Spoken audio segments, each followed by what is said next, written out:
Ready হয়ে যাচ্ছে। এদিকে আসে গেল পেঁয়াজ, এদিকে হয়ে গেল গুমধান।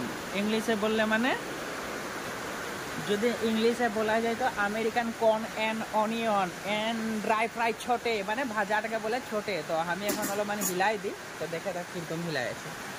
তো গাইস গ্যাস জ্বলে গেল, এই যে বসাইছি কড়াই।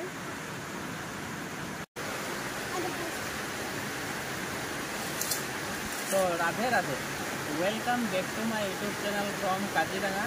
তো আমার ইউটিউব চ্যানেল যেগুলো আছে সবাইকে স্বাগত আছে, আর ফেসবুক পেজ যেগুলো আছে মানে ফলো করে দেবি। তো আমার ভিডিওটা নাই দেখার আগে লাইক শেয়ার আর সাবস্ক্রাইব করতে নাই ভুলাবি, কারণ তোদের উদ্দেশ্য থাকে আজ মানে পুরা সকাল লেকে আমাদের গোলাঘাট ডিস্ট্রিক্টটা মানে বরকন মানে সকাল লেকে মানে দিয়ে আছে, এখন সাঁঝ ওদের মানে কমছেই নাই, নেড়া নেপেড়া বরকনটা দিয়ে আছে। তো আমি তো অটো ড্রাইভার তোরা জানিয়ে, তো এতনা বরকনটায় অটো কীরকম চলাবি? তো চলালি মানে কি স্কুলের ছেনাগুলা আসা যাওয়া করা টাইম লেগে চলালি আর 2:30 বাজা লেগে, তার পিছিয়ে আর ঘর ঢুকলে যে অলাই নাই কি মানে যখন সাঁঝ হয়ে গেলে খুব একটা খাতে মন যেতে। তো কী করেছি মানে গুমধান, যে গুমধান, তো এই যে গুমধানটা বয়েল করলি, গুমধান বয়েল করেছি। আর আমার বেটি ছাড়াই আছে গুমধানে, এই যে গুচাই আছে। তো আমরা এই গুমধানটা এখন গুচাই করে কি করব অলমান দেখে থাকি আমার ভিডিওটা লাস্ট লেগে, তখন দেখা পাবি। আর তো গাইস তাহলে দেখে থাক কি করে আছে এটা।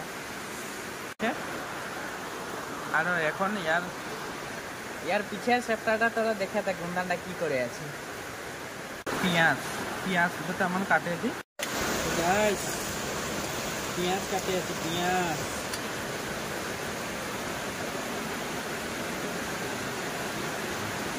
কাটে আছে।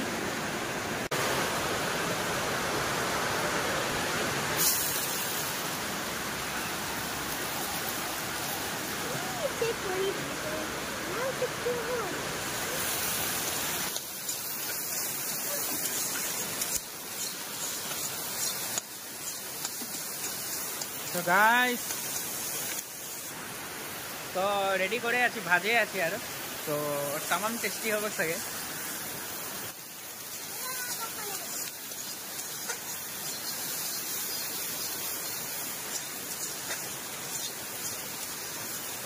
জালুক আসলে নাকি গুড়া জালুক গুড়ি। তো গাইস গুমধান ভাজা হয়ে যাইছে, এখনই আগে ওলাবো আর। তো তোরাও একদিন এরকম গুমধানটাকে বয়েল করে সিজাই লিবি আর ছড়াই লিবি আর তেল দিয়ে করে পেঁয়াজ দিয়ে। আমার ঘরে ছোটো চেনা আছে যে ঝালকি নাই দিয়েছি, তোরা অলমান ঝালকিও দিতে পারি, আর গোলমরিচ যে অলমান যে খেঁচে করে শুকনা করে পাউডার বনাই করে অলমান দিয়ে দিতে পারি। তো আমার ছোটো চেনা আছে যে জালুক যে ঝাল হয়ে যাবে ওখানে নাই দিই। তো গাইস তোরা ওরকম করে খাবি আমার রেসিপি। তো গাইস রেডি, তো রেডি হয়ে যাচ্ছে।